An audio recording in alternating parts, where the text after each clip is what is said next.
All right, we're going to be, this is our first video about rocker arms, rocker boxes. This is on that 59 C8 we're doing. All right, so we took everything apart and cleaned it all up. The disassembly is pretty straightforward, so that's why I didn't film it. I left one of these together so you can see how we get them apart.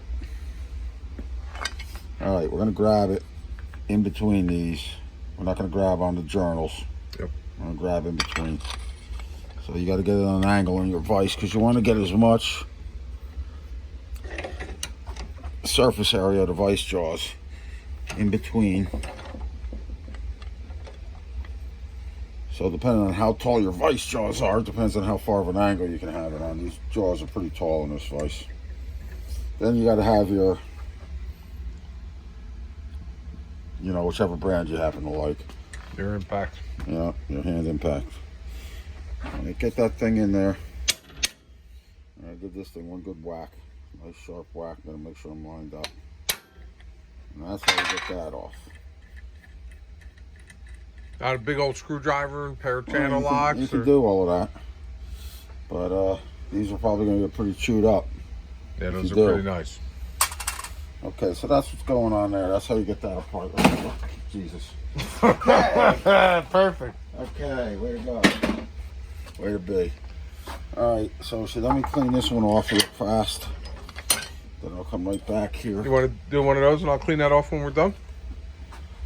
These are all done. Oh, okay. One open. All right, very good. Just give me 1 second. I'll just do Take your time. fast. I'm not taking my time. We'll take a look over here. We'll look around.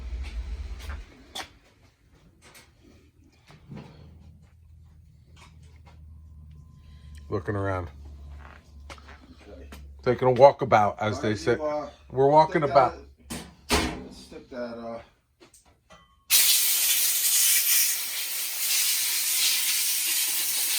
impact driver back.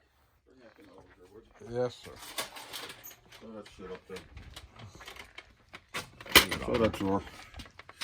That's the. If you're doing a lot of these old fucking Harleys, it's going to be important to have. There you go. You got it.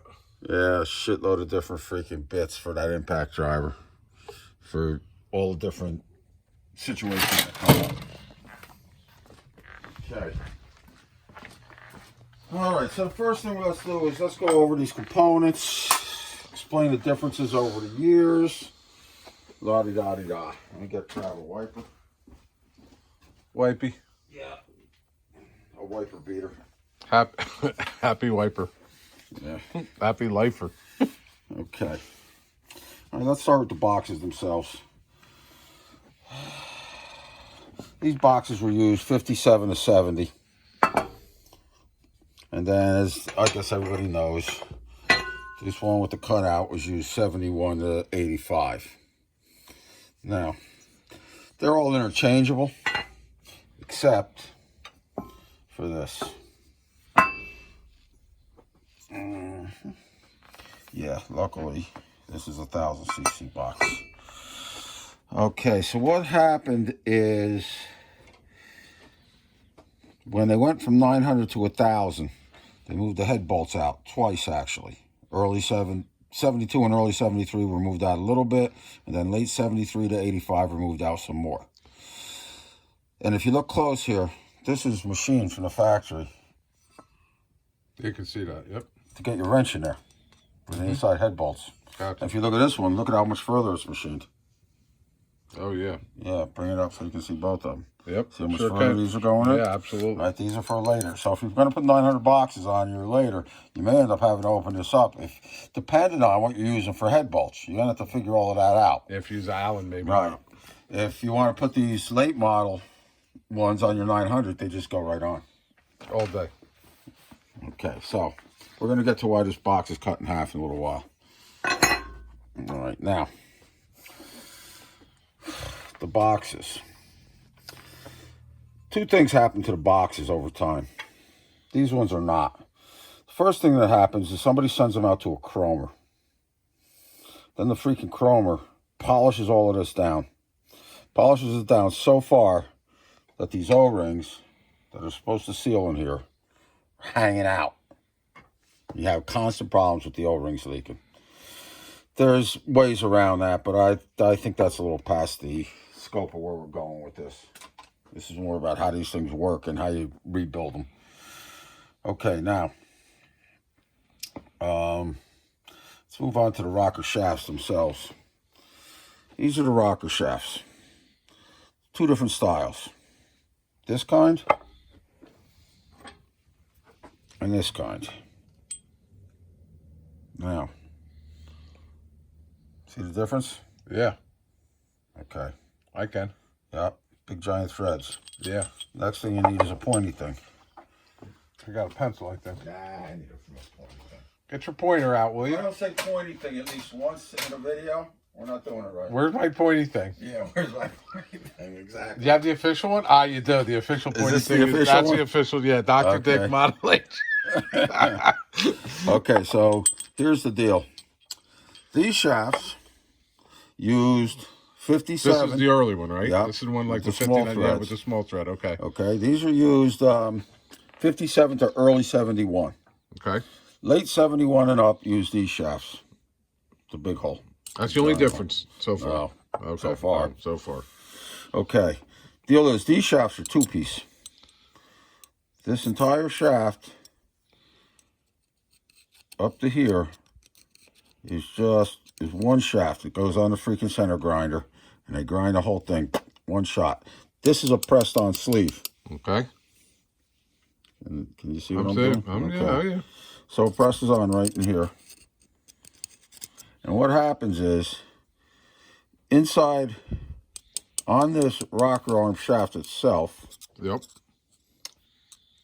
where this hole is, there's a matching groove, just like this groove, on this smaller diameter shaft. So when they push this thing on, this oil hole opens up to an angular groove in there that has another hole. I don't know if you're going to be able to see I it. see it. Way down in there. Oh, no, I'm sorry. I didn't see that hole. Hang on, moving close. I don't know if you're going to be able to see it. Come on, you fucking quivering like a dog shitting pickles. I have to back up a little so you're too close. Maybe I can shine a light through it. No, you can't. No. Anyhow, if you look closely on your earlies, you'll see a little hole. You should see a little hole about halfway down those threads, even though we can't show it. So what happens is oil comes up, gets through in the box, goes into this groove, into that hole. So it doesn't matter where this thing rotates. Goes into the groove, into the hole, into the groove underneath, out that center hole, and to the center of this rocker arm shaft, which is mostly hollow, about halfway hollow. Okay. That's where the oil comes out yep. here. That's what oil is, your rocker arms. These things are not like that. This hole here will be straight through. So was that not two-piece? This is not two-piece. You'll see in a second. Stealing your thunder? No, you can thunder up all you want. Thunder thighs. Okay. All right. Ah. So what Do that again. What you want to notice here is that when you put, especially if you got, do I have them over here? Yeah. Well, these are early ones, but the same thing happens with late ones. If you got some kind of colony / aftermarket chumleys that go on there, sometimes these studs come in and out like they do on this one. If that stud is too long, covers up that hole. Yeah, that's no good. That's no good. So make sure that if you're using these late models, that doesn't happen. Should be the same thing on the earlies. Look at that. Yeah, it's longer. You see that? Yep, I can. All right. This is the better than that. Yes, All right. the stock piece. All right. The part that came from the factory. Yeah. Go figure. Okay. Now, the other major difference, two-piece early, single-piece late, is right here.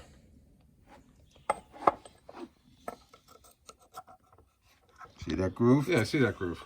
See if you can get a shot showing how much smaller that groove is than that The Yeah, diameter. then the diameter of the shaft. I see what you're saying. All right, it's quite a bit smaller. Yeah, it looks like it's quite a bit smaller. All right, didn't have to be that small. The reason I'm bringing that out, it's rare, but it does happen every once in a while. You will see one of these late model rocker shafts, excuse me, break right there. Yeah. It's more prevalent on shovel heads, but you'll see it on Sportsters too every once in a rare while. It's really rare, but it does happen. These ones, never seen them break. Okay. Now,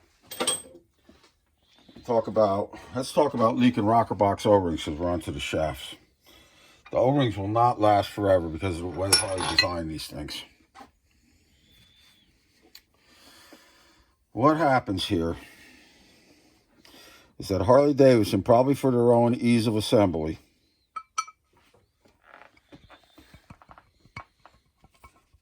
made these holes slip fit. Okay. This is steel, this is aluminum. Heat them up the same, this is going to get bigger. Okay. Yeah, they don't expand. So what happens is, when the bike's hot, they get loose. And if you look here on this arm closely, you might be able to see, if I can hold it steady, this is fretted, this area, from moving in the aluminum. What do you call that? Fretted? Fretted. Okay. F-R-E-T-T-E-D. Fretted. It's fretted, okay? Fret not. You might be able to see it better I can see it on that one real good. All right. You see it? That's from that. So what's happening is that rocker arm's actually moving up and down in this hole as the rocker's working, which is eventually going to take out the O-ring. Yeah. All right. That's what it would be better if all of this stuff was a press fit, but I guess that didn't go like that. Harley wanted it one way. Yeah. Davidson wanted another. Now this here is another issue. Might be just for this bike. You don't see this too often at all. See this big chamfer here? Yeah. All right. Our O-ring may not seal correctly because of that chamfer. We're going to find all of that out when we put it together. Okay. All right. Let's see another one for... This one also has a fairly large chamfer on it. I wonder if it's because it's early, because it's 59, maybe. Yeah, they didn't have their shit together until 60. I told you this before. They only made these... Sit down and shut up, you moron. You moron. They only made these bikes for freaking 1 year. 2 years. What, 59 yeah, 59 and 60, we know. All right. Because we have it. All right. So anyhow, this box doesn't have that crap. So we'll probably be better off there. Now, if you have any kind of issue where your O-ring's not going in far enough, really the only correct solution is you got to get up in here with a PCBN insert in your lathe, and you got to shorten everything on this end equally to move that whole chumley in. Then you got to make sure that, because now everything's shorter, that your screw's not covering up your hole inside. Okay. Catastrophe. Yeah, well, it's not good. Okay, so now moving on to the rocker arms.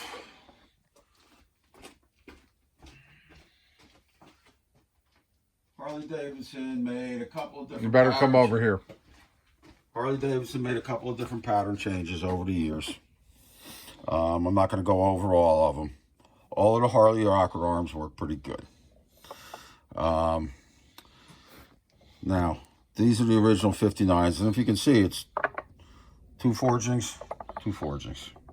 Right, same forging. Difference is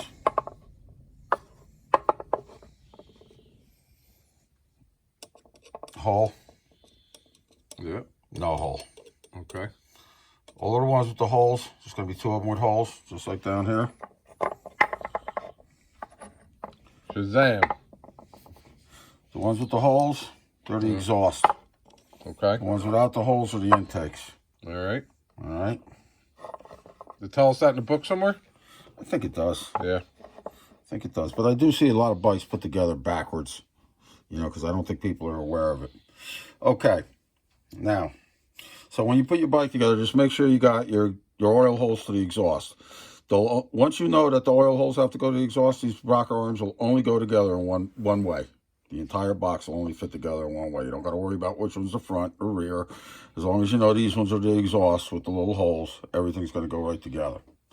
Now, we're going to get into this pretty soon. This is a slightly later Harley rocker arm. but it has. There's a problem with this arm. See that little mark right there? Yeah, sure do. Okay. Get this thing clean enough. Bring that over here.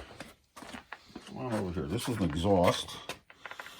So that would make it this guy. What causes this little mark right here, if it's still light enough that we can see, Yep. is this, when it's together. Oh, it's hitting the... It it's hits hitting the top collar. Yep, sure does. Okay. It's common. That's common on, especially like mid-60s bikes. Now,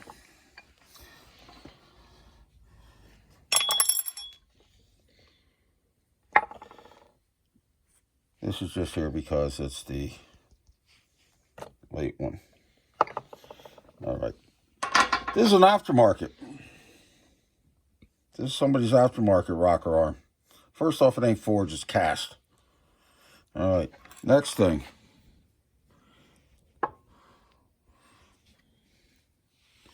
If you look close at this thing, distance from here to here is pretty small.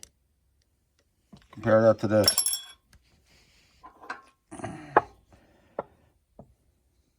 You see, Soshi? Kind of. Nope, you can't. You're looking for this distance. Yeah. Hang on, maybe it's easier this way. I think it is going to be easier that way. There's a big throat in here. From this pad to this pad, it's got a big giant throat. Yep. Oh, you can see it's not as... Not as throaty. I don't know if that helps us or not. I don't know if that helps us either. I think, yeah, what is what Rock'em sock'em rope. Maybe we got to get more light over here. Actually, there you go. You can see that, right? I can kind of see that. Yeah. Yeah, you can definitely see it. You can see it. All right, so this... So that's the Harley one. This is the repops. These ones have to have more attention. No, more attention is going to be paid to this kind of rocker arm when I put the bike back together. We're not using those, so we really don't care about any of that yet. All right. Get them over there. We'll be going into that when I resurface these rocker arms. We'll be checking the clearance to the top collars. I'll show you how we do that. Okay, now these rocker arms probably are not even bad enough to have to resurface, but I'm going to do them anyhow. Yeah, these things are pretty nice.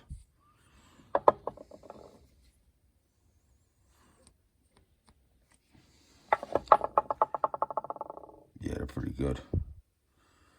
Okay, let's talk about the oil system in the rockers themselves. Okay. First thing you want to do is make sure that every rocker you got's the hole's been welded closed. See that weld bead? Sure do. Yep. Okay. What there is there's a hole drilled. Okay. Yep. Inside these rocker arms, there's 2 bushings. All right. Those bushings obviously ride on those journals. And this is approximately our setup. Oh, that's that one, so we got to look at that one. Okay, so that's how they operate in the bike, just like that. Now,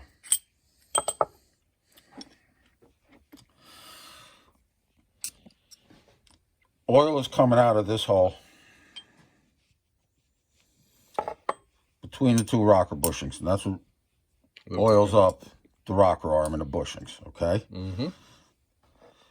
Also, in this area between the bushings inside there, I wish I had a rocker arm cut in half, is where this hole comes out. So oil that gets pumped into this area here ends up on top of the push rod. That's what keeps your push rods lubricated. Got you. Tell me when I put my big meat beaters in the way. Oh, you're good. All right? Because I'm not really looking at the phone all the time. Okay. That's my position here. Okay, so now, yeah. All right, so this, when you blow in here, if I blow right into that rocker arm hole with the airline, I won't be able to hold my fingers over the end of this. That tells me that's all open. Okay. So much air pressure in here, I can't hold against it. All right.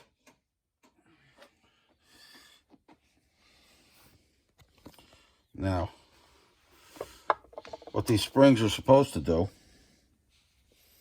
is these springs, let's use the intake for this. No, let's use the exhaust for this. These springs force the rocker arm to one side. They force it so it's always rubbing over here. And what that does is it creates some sort of a face seal. So not much oil comes out here. Most of it comes out this end. Got you. All right. What's on this end? The valve.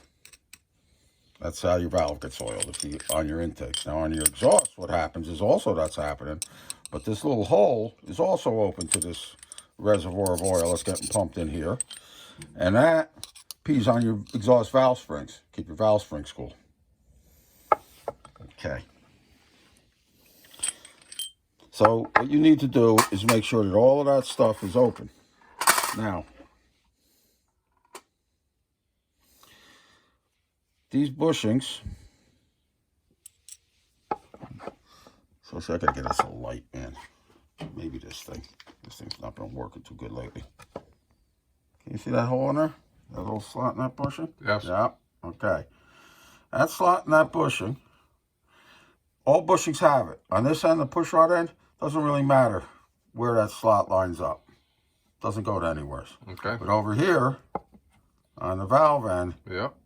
it does matter. Because what that is that slot in that bushing lines up with this hole that's drilled in there. Okay. So any oil that gets into this area also comes out of these holes. All 4 rockers have these holes. That's what also helps oil the valve end. Gotcha. So guys do like to get rid of these springs for whatever their reasons are, but understand that they may be dumping more oil down the push rod tube than they are near the valve side. It's up to you as the owner to figure out what you want to oil. Okay, now.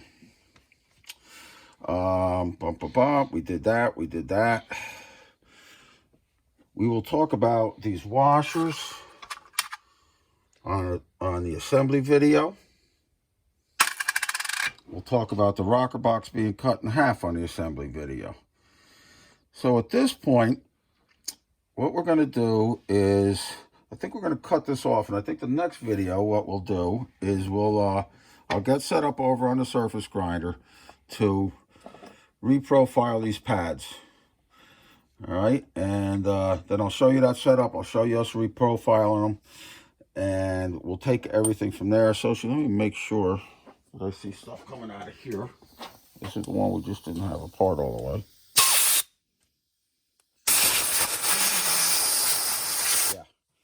Yeah, if you hold your finger over the end, put the air in there, blow in that little hole, you'll feel it coming out of this hole. Good. All right, kill that one. We'll start again. Very good.